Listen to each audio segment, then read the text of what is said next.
آج جو کہانی میں آپ کو سنانے جا رہا ہوں یہ کسی عورت کی آپ بیتی ہے۔ یہ واقعہ جس طرح اس کے ساتھ پیش آیا اور جس طرح انہوں نے اس کو بیان کیا میں اسی طرح آپ کو سناتا ہوں۔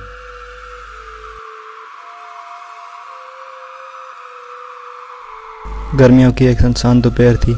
میں بچوں کے کھانے سے فراغت پا کر لیٹ گئی۔ خرم اور اسام بڑی بہن کے پاس بے خبر سو رہے تھے۔ مجھے نیند نہ آئی تو میں نے ایک رسالہ اٹھا لیا اور اس کی ورق گردانی کرنے لگی۔ عام طور سے کچھ پڑھنے لگوں تو نیند آنے لگتی ہے، اس بار بھی ایسا ہی ہوا۔ جلد ہی مجھ پر اونگ غالب آ گئی۔ ابھی میں سوئی نہ پائی تھی کہ باہر کا دروازہ زور زور سے بجنے لگا۔ میں گھبرا اٹھی، خدشہ ہوا کہ دوسرے کمرے میں سوئے ہوئے بچے نہ جاگ جائیں۔ تیزی سے جا کر میں نے دروازہ کھولا۔ ایک اجنبی عورت سامنے کھڑی تھی، اس کے رخسار مرجھائے ہوئے تھے۔ کس سے ملنا ہے آپ کو؟ میں نے پوچھا۔ وہ مسکرائی۔ کیا آپ اندر آنے کے لیے بھی نہیں کہیں گی؟ باہر بہت گرمی ہے۔ میں شرمندہ سی ہو گئی۔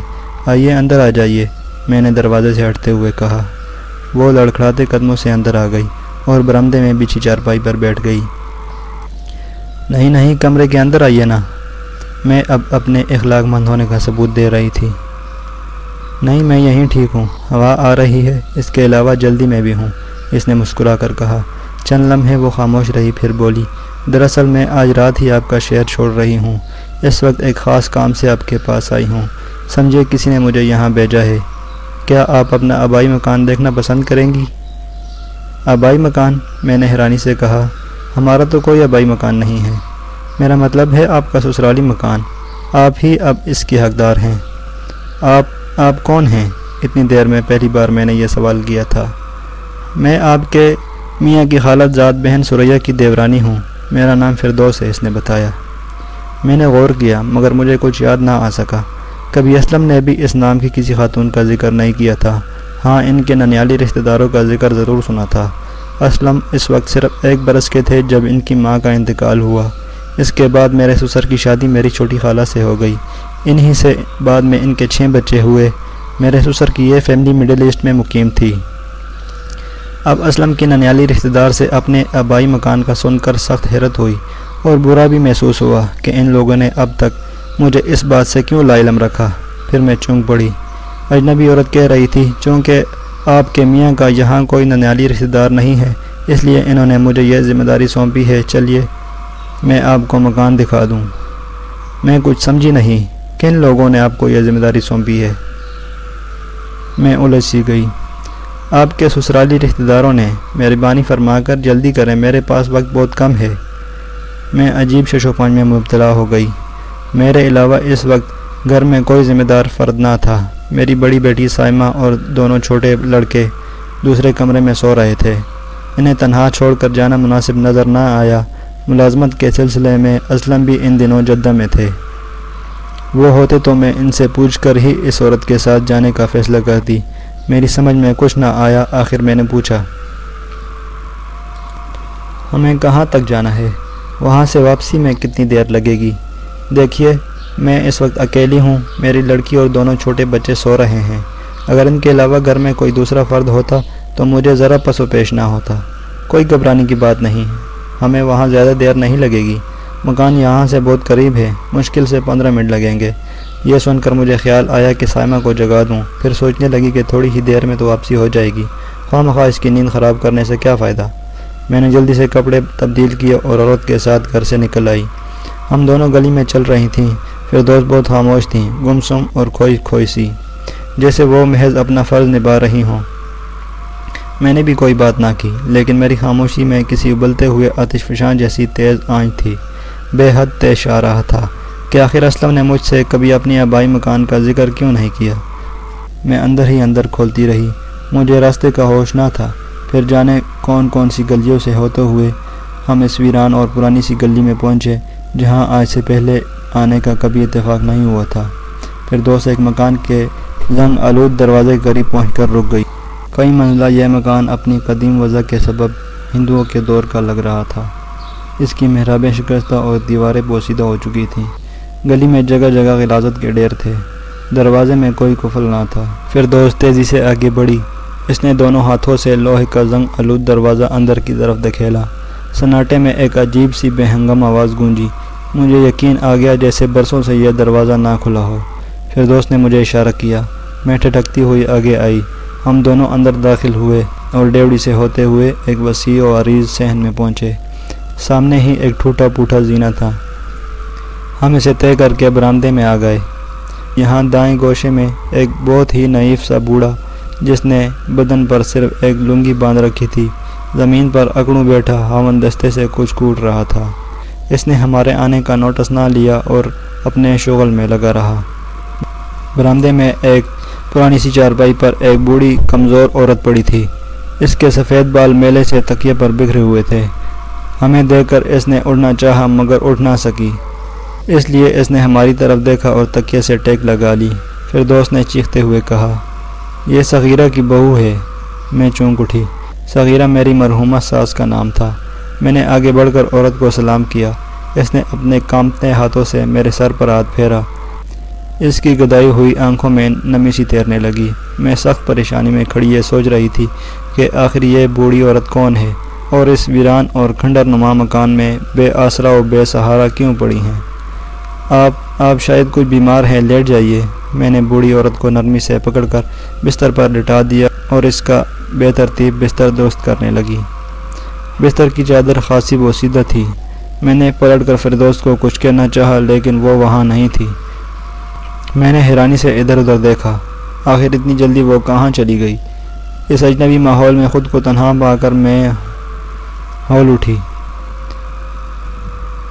بوڑھے کا ہاتھ اسی طرح تیزی سے چل رہا تھا۔ میں تقریباً دوڑتی ہوئی اس کے پاس پہنچی۔ بڑے میاں، وہ فردوس کہاں چلی گئی؟ میں نے زور سے پوچھا، مگر اس نے سر اٹھا کے مجھے دیکھا تک نہیں۔ خیال آیا کہ شاید بہرا ہے۔ گھبراہٹ میں اشاروں کنایوں سے بات کرنا مشکل تھا۔ میں برآمدے سے آگے بڑھی۔ میرا دل انجانے سے خوف سے لرز رہا تھا۔ کچھ سمجھ میں نہ آیا کہ کیا کروں۔ پھر اس کے نزدیک سے ہٹ کے میں پلنگ کی طرف چلی آئی۔ چارپائی پر لیٹی بی بی سے فردوس کے بارے میں پوچھا۔ وہ آنکھیں بند کیے لیٹی ہوئی تھی۔ قریب آ کر میں نے انہیں مخاطب کیا، بڑی اماں، آپ کو معلوم ہے فردوس کہاں چلی گئی؟ لیکن انہوں نے بھی کوئی جواب نہ دیا۔ چپ چاپ آنکھیں بند کیے لیٹی رہی، یوں معلوم ہوتا جیسے وہ گہری نیند میں ہوں۔ آنکھیں بند کیے اور گہری گہری سانسیں لیتی رہیں۔ مایوس ہو کر میں نے چاروں طرف نگاہ دوڑائی۔ پورے مکان میں سناٹے کی حکمرانی تھی۔ طرح طرح کے اندیشے مجھے ناک بن کر ڈسنے لگے۔ میں جلدی سے بیرونی دروازے کی طرف بڑھی اور چاہا کہ دروازہ کھول کر باہر نکل جاؤں، مگر پوری قوت صرف کرنے کے باوجود دروازہ نہ کھلا، بلکہ زور زور سے ہلانے پر مجھے محسوس ہوا جیسے قفل پڑا ہو۔ دہشت کی ایک لہر میرے رگوں پہ میں دوڑنے لگی۔ کیا فردوس مجھے یہاں بند کر گئی ہے؟ اچانک مجھے خیال آیا، ممکن ہے وہ مکان کے اندر ہو اور اپنے کسی عزیز سے بات چیت کر رہی ہو۔ میں دروازے سے واپس آ گئی۔ میرے قدم اندر کی سمت اٹھنے لگے۔ میں جلدی سے اندر آ گئی۔ یہاں کا ماحول بھی باہر سے کچھ زیادہ مختلف نہ تھا۔ ہر سو بوسیدگی کی دھند پھیلی ہوئی تھی۔ بڑے بڑے کمرے گرد آلود تھے، دیواریں بے رنگ اور ٹوٹی ہوئی، چاروں طرف مکڑیوں کے تنے ہوئے جالے، جیسے برسوں سے یہاں کوئی نہ آیا ہو۔ مجھے شدید حیرت ہوئی، آخر یہ دونوں بوڑھے یہاں کس طرح رہتے ہیں؟ بڑھاپے میں ان کا خیال کون رکھتا ہے؟ یہ خود تو کمانے کو جانے سے معذور ہیں۔ کمروں سے نکلی تو سامنے اوپر کی سیڑھیاں تھیں۔ میں لپک کر اوپر آئی اور زینے چڑھنے لگی۔ میرے دونوں پاؤں کانپ رہے تھے۔ جو ہی میں نے آخری سیڑھی پر قدم رکھا، میں بری طرح ڈر گئی۔ میں نے آنکھیں پھاڑ کر دیکھا، سامنے ہی ایک تخت پر کوئی بوڑھا آدمی بیٹھا تھا۔ میلے کچیلے کپڑے پہنے، اس کا چہرہ زرد تھا، سر اور داڑھی کے بال بے تحاشا بڑے ہوئے تھے۔ کیا فردوس یہاں آئی ہے؟ میں نے ڈرتے ڈرتے سوال کیا۔ میری کپ کپائی ہوئی آواز بہت مدھم نہ تھی، مگر اس نے کوئی جواب دیا نہ میری طرف دیکھا۔ مجھے اب وحشت سی ہونے لگی۔ آخر یہ کیا ماجرا ہے؟ کیا میں پتھروں کے دیس میں آ گئی ہوں، جہاں ہر شخص ایک بے جان مجسمہ ہے؟ میں اوپر چڑھ آئی، تب میں نے دیکھا وہاں عجیب و غریب شکل و صورت والے بے شمار لوگ ہیں، لاغر بچے، نحیف عورتیں، مدقوق اور خستہ حال مرد۔ پھر توبہ توبہ، وہ منظر! وہاں اتنی گندگی تھی کہ تعفن سے میرا دماغ پھٹنے لگا۔ مجھے ابکائی آئی۔ میں نے بے اختیار ناک پر دوپٹہ رکھ لیا۔ میری اس حرکت پر وہ سب ہنسنے لگے۔ کیا آپ کو فردوس کے بارے میں معلوم ہے؟ وہ کہاں چلی گئی؟ میں نے ایک ایک شکل دیکھ کر کہا۔ مگر ان میں سے کسی نے میری بات کا جواب نہ دیا۔ وہ سب ہنستے رہے۔ ان کی ہنسی بڑی خوفناک تھی، جیسے وہ ناک سے ہنس رہے ہوں۔ میرے رونگٹے کھڑے ہو گئے۔ کیا یہ سب پاگل ہیں، وحشی ہیں؟ میں نے خوفزدہ ہو کر سوچا۔ میرے دل و دماغ میں کھلبلی سی مچ گئی۔ پھر دوست کی باتیں ذہن میں گونجی۔ بھلا میرے میاں کے ننیالی رشتہ داروں سے ان کا کیا تعلق ہے؟ کیا یہی وہ رشتہ دار ہیں؟ خوف و تجسس کے ملے جلے تاثرات کے زیر اثر میں انہیں غور سے دیکھنے لگی۔ یکا یک تکلیف کی شدت سے میری چیخ نکل گئی۔ مجھے یوں محسوس ہوا جیسے میرے پنڈلی میں کوئی تیز دھار آلہ پیوست ہو گیا ہو۔ تڑپ کے نیچے دیکھا تو وہ بڑے ہوئے بالوں والی عجیب الخلقت آدمی اکڑوں بیٹھا میری پنڈلی میں اپنے بڑے ہوئے گندے ناخن چبو رہا تھا۔ میں نے ایک جھٹکے سے اپنی ٹانگ اس کی گریب سے چھڑائی اور چیخ مار کے دیوار سے جا لگی۔ میری پنڈلی سے گرم گرم خون رسنے لگا۔ میری چیخ کی آواز پر وہ زور سے ہنس پڑے۔ مجھے یوں لگا جیسے دور کسی اجڑے ہوئے کھنڈر نما مندر میں ایک ساتھ کئی خونخوار افرید چیخ رہے ہوں۔ میں نے بھاگنا چاہا لیکن میرے پاؤں من بھر کے ہو گئے۔ وہ سب میری بے بسی کا تماشا دیکھ رہے تھے۔ میں دیوار سے لگی کھڑی تھی۔ ابھی میرے آسان بحال نہ ہوئے کہ یکا یک دور کھڑے ایک بچے نے اپنے گندے دانت نکالتے ہوئے ایک بڑا پتھر مجھے دے مارا۔ درد کی ایک گہری ٹیس کے ساتھ میں نے اپنا شانہ تھام لیا۔ کچھ دیر بعد ہاتھ ہٹایا تو تمام انگلیاں خون میں لتھڑی ہوئی تھیں۔ اسی وقت ایک بھیانک شکل والی عورت نے ٹوٹا جوتا اٹھا کر میری طرف پھینکا، جو باوجود بہت بچاؤ کے میرے منہ پر لگا۔ درد کی شدت سے میری آنکھوں میں آنسو آ گئے۔ میرا ایک دانت ٹوٹ گیا تھا۔ منہ سے بھی خون بہنے لگا۔ منہ پر دوپٹہ رکھے میں نے بے بسی سے چاروں طرف نگاہ اٹھائی۔ یکا یک نگاہ ایک کھلی کھڑکی پر جا ٹھہری۔ میری جان میں جان آئی۔ میں نے ایک بار پھر غور سے دیکھا اور دوڑتے ہوئے کھڑکی کے پاس آئی۔ یہ ایک بھری پوری سڑک تھی۔ بے شمار لوگ آ جا رہے تھے۔ گاڑیاں، سائیکلیں، بگیاں، ان کی آوازیں میرے کانوں تک پہنچ رہی تھیں۔ میں پوری قوت سے چلائی، خدا کے لیے میری مدد کرو، مجھے اس گھر سے نکالو، مگر کسی نے بھی میری آواز پر توجہ نہ دی۔ میری پشت پر اس عمارت کے بدحیت باسیوں کے ہنسنے کی خوفناک آواز بلند ہوتی جا رہی تھی۔ وہ سب ایک آواز میں ہنس رہے تھے۔ نیچے فٹ پاتھ پر ایک شخص بھورے سوٹ میں ملبوس تیزی سے چلا جا رہا تھا۔ میں نے چلا کے کہا، اے بھائی سنو، ذرا پچھلی گلی میں آ کے اس مکان کا تالا کھول دو بھائی، خدا کے لیے مجھے اس مکان سے نکالو۔ میرے لہجے میں لجاجت پیدا ہو گئی۔ آدمی نے ہمدردی سے مجھ پر بھرپور نظر ڈالی اور سر جھکائے آگے بڑھ گیا۔ میں سوچ رہی تھی کہ شاید وہ پچھلی گلی میں جا کے تالا کھولے گا اور مجھے اس دہشت ناک قید سے رہائی دلائے گا، مگر مجھے مایوسی ہوئی۔ میں نے مڑ کر پیچھے دیکھا۔ اب وہ اپنی ہنسی جاری رکھتے ہوئے آگے بڑھنے کے لیے پر تول رہے تھے۔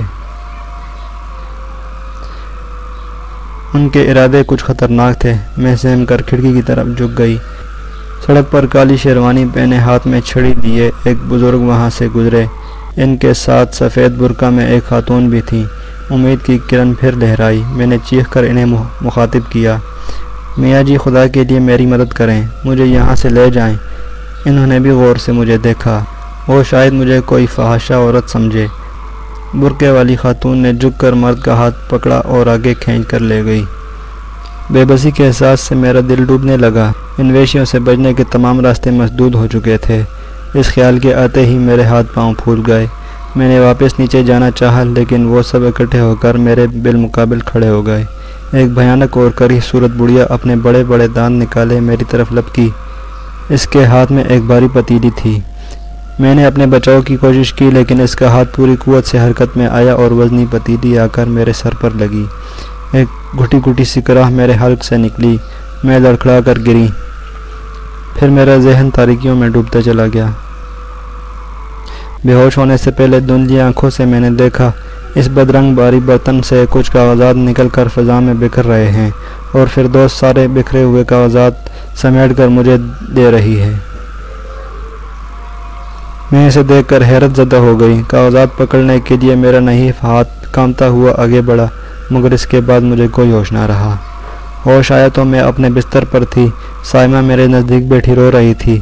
میرے جسم پر کئی گہرے اور بڑے زخم تھے۔ تکلیف سے تمام بدن پھٹا جا رہا تھا۔ کراہ کر میں نے آنکھیں کھولی۔ سائمہ میری اوپر جھک گئی۔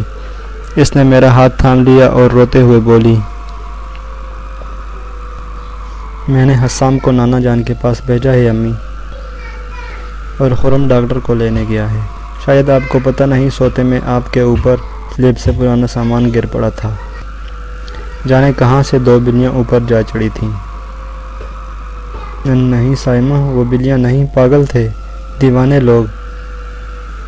کمزور آواز میں بمشکل میں اتنا ہی کہہ سکی، پھر میری زبان کریٹنے لگی اور اگلے ہی لمحے میں بے ہوش ہو گئی۔ دوبارہ ہوش آیا تو میرے گرد بہت سے لوگ تھے، میرے ماں باپ، بہن بھائی اور میرے بچے۔ فیملی ڈاکٹر جھکا ہوا مجھے دیکھ رہا تھا۔ میں نے کچھ بولنا چاہا مگر ڈاکٹر نے ہاتھ کے اشارے سے مجھے روک دیا۔ اس نے ایک سوئی میرے بازو میں گھسیڑ دی۔ ایک بار پھر میرا ذہن تاریکیوں میں ڈوبتا چلا گیا۔ تیسری بار ہوش میں آئی تو میں نے خود کو قدرے بہتر محسوس کیا۔ میرا سر اور جسم کے مختلف حصے پٹیوں میں جکڑے ہوئے تھے۔ دانت میں بھی اس وقت ہلکی ٹیسیں اٹھ رہی تھیں اور سر تو پھوڑے کی طرح دکھ رہا تھا۔ میں نے بڑی دقت سے اپنی گردن موڑی۔ اسلم کو سرہانے بیٹھے دیکھ کر مجھے اپنی تکلیف کا احساس زائل ہوتا محسوس ہوا۔ وہ بے حد محبت سے مسکرائے۔ انہوں نے نرمی سے میرا شانہ تھپتھپایا۔ کیسی ہو؟ ٹھیک ہوں، جواباً میرے لبوں تک بھی ایک پھیکی مسکراہٹ آئی۔ آپ کب آئے؟ سائمہ کا ٹیلی گرام ملتے ہی پہنچ گیا۔ وہ دھیرے سے بولے، خدا کا شکر ہے اب تم پہلے سے کچھ بہتر ہو، ورنہ میں تو تمہاری حالت دیکھ کر گھبرا گیا تھا۔ میں خاموشی سے کمرے کا جائزہ لینے لگی۔ یہ دوسرا کمرہ تھا جس میں گھر والوں نے مجھے شفٹ کر دیا تھا تاکہ میرے کمرے کی صفائی کی جا سکے۔ اسلم نے مڑ کر میری طرف دیکھا۔ تمہاری ذرا سی لاپرواہی کتنی پریشانی لائی ہے، انہوں نے قدرے ناراض ہوتے ہوئے کہا۔ میں کہتا تھا نا پرانا سامان بیچ ڈالو جو تم نے سنبھال کر رکھا ہوا تھا۔ اب تمہیں اس کمرے میں شفٹ کر کے سب سے پہلے سائمہ نے نرگس اور مسرت کے ساتھ مل کر سلیب کی صفائی کی ہے۔ جانے کمبخت بلیاں کس طرح اوپر جا چڑھی تھی کہ نیند کی حالت میں تمہارے اوپر آ گرا۔ ارے وہ سامان، مجھے یاد آیا، یہ تو میری مرحومہ ساس کا کچھ پرانا کاٹھ کباڑ تھا۔ پیتل کے برتن جن میں رکابیاں، کٹورے، گلاس، دیچکیاں وغیرہ۔ اس میں ایک بڑا پاندان بھی تھا۔ میں خیالات کی لہروں میں بہنے لگی۔ میرا ارادہ تھا سائمہ کی شادی کے وقت انہیں اجلوا کے جہیز میں دوں گی۔ آخر اس کی مرحوم دادی کی نشانیاں تھیں۔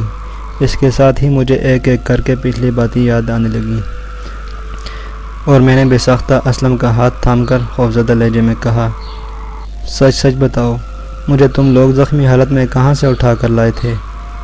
بھائی کہیں سے نہیں، تم اپنے بستر پر پڑی تھیں، اسلم نے مجھے تسلی دیتے ہوئے کہا۔ شاید تم نے کوئی بھیانک خواب دیکھا تھا، ایسا اکثر ہو جاتا ہے۔ ان کے چہرے پر گہری سنجیدگی کے آثار تھے، مگر مجھے یقین تھا وہ مجھے بہلا رہے ہیں۔ میں جھنجھلا گئی۔ یہ حالت میری دیکھ رہے ہو؟ میں نے دکھ بھرے لہجے میں کہا۔ یہ ثبوت ہے ان پاگلوں کی درندگی کا، وہ مجھے مار ڈالنا چاہتے تھے، اسلم یقین کرو۔ مگر حقیقت یہ تھی بیگم، تم اس وقت خواب دیکھ رہی تھی جب تمہارے اوپر سلیب سے بھاری سامان گرا تھا۔ تم پاگلوں کے درمیان ہرگز نہیں تھی، اسلم نے مجھے محبت سے دیکھ کر کہا۔ یہ دیکھو، اس خبیث کے بچے نے میرا شانہ توڑ دیا تھا پتھر مار کے، اور اس پاگل خوفناک عورت نے جوتا کھینچ کے مارا تھا میرے منہ پر۔ میرا ہاتھ بے ساختہ ٹوٹے ہوئے دان کی طرف چلا گیا۔ ناصری ڈیئر، تمہارے شانے پر پیتل کا گلدان گرا تھا، اسلم نے ہنستے ہوئے کہا، اور منہ پر ایک بھاری پتیلی گری جس سے تمہارے دانتوں کو بھی نقصان پہنچا ہے۔ نہیں، مجھے بہلاؤ مت، میں نے ان کا ہاتھ مضبوطی سے تھام کے کہا۔ وہ خواب نہیں تھا، وہ حقیقت تھی۔ اس دوپہر فردوس آئی تھی مجھے لے جانے، وہی آپ کی خالہ زاد سریہ کی دیورانی۔ سریہ کی دیورانی؟ فردوس؟ اسلم نے حیرت سے مجھے دیکھا۔ تم اسے کیسے جانتی ہو؟ وہ خود آئی تھی اسلم، اس نے اپنا تعارف کروایا اور مجھے ساتھ لے گئی ہمارا آبائی مکان دکھانے۔ اسلم کچھ پریشان سے ہو گئے مگر فوراً ہی سنبھل کر بولے، دیکھو زیادہ باتیں مت کرو، ڈاکٹر نے تمہیں زیادہ بولنے سے منع کیا ہے۔ پہلے مجھے بتاؤ وہ خواب نہیں تھا نا؟ تم لوگ مجھے ان پاگلوں کے درمیان سے اٹھا کے لائے تھے۔ میرے علاوہ تم اپنے گھر والوں سے بھی پوچھ لو کہ انہوں نے تمہیں کس حالت میں پایا تھا۔ اچھا، کیا تمہارے بچے بھی جھوٹ بولیں گے؟ تم ذرا خرم اور حسام سے پوچھو۔ انہوں نے دونوں کو آواز دے کر بلایا اور یہی سوال ان سے دہرایا۔ امی چیخ رہی تھی، ابو ان کے سر سے خون بہہ رہا تھا اور منہ سے بھی۔ خرم سہمے ہوئے لہجے میں بولا۔ اور ابو اوپر سے سارا سامان امی کے اوپر گر گیا تھا، حسام نے کہا۔ تم نے بچوں کو بھی سکھا دیا ہے، میں نے بے اعتباری سے کہا۔ تم لوگوں کی یہ ملی بھگت ہے، میں نہیں مانتی کہ وہ خواب تھا۔ اچھا بھائی، اسلم جھنجلا کے بولے، جو تمہارا جی چاہے سمجھو۔ اپنی بے بسی پر میرا دل بھر آیا۔ یہ سب میرے اپنے تھے، مگر انہیں میرے بیان پر یقین نہیں تھا۔ بے اختیار میں رونے لگی۔ دیکھو ڈیئر، تمہاری طبیعت ٹھیک نہیں ہے، بول چال بالکل منع ہے۔ غنودگی کی حالت میں بھی تم چیختی رہتی تھی، اس لیے ڈاکٹر تمہیں نیند کا انجیکشن دے کر سلائے رکھتے تھے۔ اب اگر تم بولتی رہی تو وہ مجھے پکڑیں گے آ کر۔ تم جلدی سے ٹھیک ہو جاؤ۔ اس بار میں نے سوچا ہے کہ تمہیں بھی ساتھ ہی جدہ لے جاؤں۔ بولو، حج کرو گی نا؟ میں نے مسکرا کر اپنے سر کو جنبش دی۔ یہ میری دیرینہ تمنا تھی، لیکن اس وقت میرے ذہن میں وہی پراسرار مکان گھوم رہا تھا۔ بات یہاں ختم ہو گئی۔ میں نے سونے کے لیے آنکھیں موند لیں۔ اسلم کے ابو یعنی میری خالو اور میری خالہ، میری موجودہ ساس، جو مستقل طور پر قطر میں رہائش پذیر تھے، اطلاع پاتے ہی باغم باغ مجھے دیکھنے پہنچے۔ ہر ایک سے میں نے اپنی ببتہ کہی، مگر کوئی بھی میری بات پر یقین نہ کر سکا۔ سب لوگوں کا خیال تھا کہ میں نے ایک ڈراؤنا خواب دیکھا ہے۔ میں عجیب الجھن میں تھی۔ میرے لیے وہ سب ایک حقیقت تھا۔ میں جب اس کے بارے میں گفتگو کرنا چاہتی، وہ لوگ مجھے روک دیتے، کہتے میری حالت بہتر ہوتے ہی ساری تفصیل سن لیں گے۔ وہ سب مل کر میرا دھیان بٹانے کی کوشش کرتے، لطیفے سنا کر ہنساتے۔ آہستہ آہستہ میرے زخم بھرنے لگے۔ البتہ سر کا زخم کاری تھا، اسے بھرنے میں خاصے وقت کی ضرورت تھی۔ آخر ایک روز خالو جان نے کہا، تمہارے سر پر بھاری پاندان گرا تھا ناصرہ۔ خیریت یہ ہوئی کہ اس کا صرف ایک کونا لگا تھا۔ یہ پاندان اتنا بھاری ہے کہ اگر مکمل سر پر گرتا تو فوری موت واقع ہو جاتی۔ خدا کا شکر ہے کہ تم بچ گئی۔ اچھا خالو جان، مجھے بس اتنا بتا دیں کہ کیا آپ کا کوئی آبائی مکان بھی تھا؟ نہیں، انہوں نے سر کو ہلایا۔ وہ صغیرہ کا آبائی مکان تھا جو اس کے جہیز میں اس کے ماں باپ نے دیا تھا۔ وہ کہاں ہے؟ اور آپ نے مجھے اس کے بارے میں کیوں نہیں بتایا؟ میں نے پوچھا۔ اس لیے کہ اس کے بارے میں بتانے کا اب کوئی فائدہ نہیں، خالو جان نے کہا۔ کاغذات نہ ہونے کی بنا پر ہم مقدمہ ہار گئے تھے۔ پاکستان بننے کے بعد جس خاندان کو ہم لوگوں نے وہ مکان رہنے کے لیے دیا تھا، انہوں نے اس پر قبضہ کر لیا۔ بیٹی ناصرہ، چھوڑو ان باتوں کو، خالو جان کی آواز بھرا گئی۔ شاید انہیں اپنی مرحوم بیوی یاد آ گئی تھی۔ لیکن خالو جان، میں آپ کے مکان پر گئی تھی، میں نے کہا، اور مکان کا سارا نقشہ ان کے سامنے کھینچ کر رکھ دیا۔ خالو جان کے چہرے کی رنگت زرد ہو گئی۔ میں اپنی کامیابی پر مسکرا دی۔ کیا اب بھی آپ نہیں بتائیں گے کہ وہ مکان کہاں ہے؟ کیا کرو گی پوچھ کر؟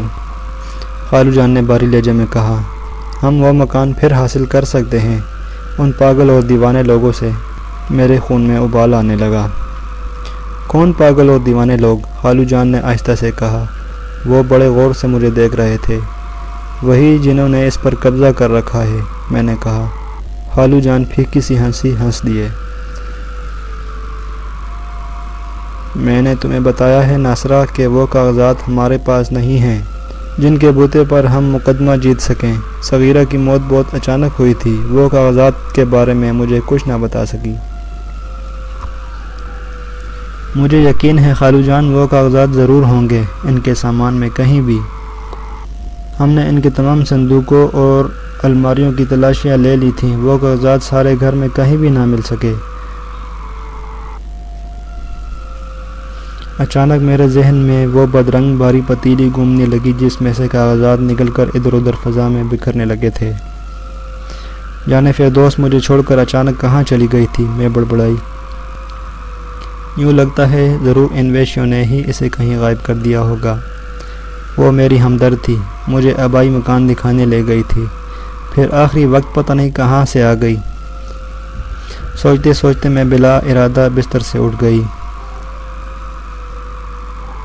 میری خالہ نے، جنہیں میں باجی کہتی ہوں، جلدی سے اٹھ کے مجھے شانوں سے تھام لیا اور نرمی سے بولی، ناصرہ لیٹ جاؤ، آرام کرو، تمہاری طبیعت خراب ہو جائے گی۔ باجی میں ٹھیک ہوں اب، میں نے جھنجلا کے کہا، بالکل ٹھیک ہوں، مجھے کچھ نہیں ہوا۔ شاید وہ سوچ رہی تھی کہ اب پھر میری ذہنی رو بہکنے لگی ہے۔ مجھے اس مکان میں لے چلے خالو جان، ہم سب مل کر مکان کے کاغذات ڈھونڈیں گے، ہم ان کا مقابلہ کریں گے جنہوں نے غاصبانہ مکان پر قبضہ کر لیا ہے۔ میں نے جوش سے کہا اور ایک بار پھر اٹھنے لگی۔ ڈاکٹر کو فون کرو اسلم۔ خالو جان گھبرا سے گئے۔ اسلم نے فکر مندی سے مجھے دیکھا اور وہ اٹھ کے جانے لگے۔ مجھے کچھ نہیں ہوا، میں نے تیز لہجے میں کہا، مت بلاؤ ڈاکٹر کو، میری بات سنو، میں بالکل ٹھیک ہوں۔ مگر اسلم میری بات سنے بغیر کمرے سے چلے گئے اور واپسی پر اسلم کے ساتھ ڈاکٹر بھی تھا۔ میرے احتجاج کے باوجود مجھے نیند کا انجیکشن دیا گیا۔ آہستہ آہستہ میں بالکل ٹھیک ہو گئی۔ گھر کے کام کاج کرنا روز کا معمول ہو گیا، مگر وہ سب اس موضوع پر بات کرنے سے اب بھی گریز کرتے تھے۔ وہ مجھے بہلانے کے لیے کبھی پکنک کا پروگرام بناتے، کبھی فلم کا۔ میرے ساتھ گھر کے تمام لوگ سیر و تفریح کے لیے جاتے۔